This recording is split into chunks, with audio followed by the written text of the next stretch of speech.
சகோதரா, அதையெல்லாம் மறந்து விடுவோம். சரி விடுங்க. நான் உன்னை பார்க்க வந்த விஷயமே எதற்காக வந்தீர்கள்? உபாயத்தை செய்ய வேண்டுமே என்று ஓடோடி வந்து என்னால் தேவலோகம். நன்மை. ஆமா, அது என்னவோ? என்ன தெரியுமா? பகலவன் கோட்டை ஆண்டு வரக்கூடிய பைரவன் சென்று வரத்தை பரப்போகிறான். பைரவனா? ஆமா, வரத்தை பெற்றுவிட்டால் முதல் ஆபத்து யாருக்கு? தேவலோகத்துக்கு தான் வருவான். உங்களுக்கு தாரே ஆபத்து. ஆமா. அப்படிப்பட்ட ஆபத்து நேரக்கூடாது என்பதற்காகத்தான் உங்களை பார்க்கலாமோ ஓடி வந்தேன். நல்ல நேரம்.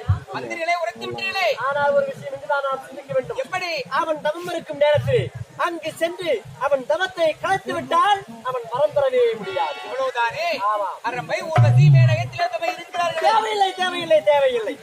நால்வர்கள் தேவையே இல்லை. நாட்டியத்திலே கை தேர்ந்தவள் யார்? ஊர்வசி. ஊர்வசி. ஊர்வசி.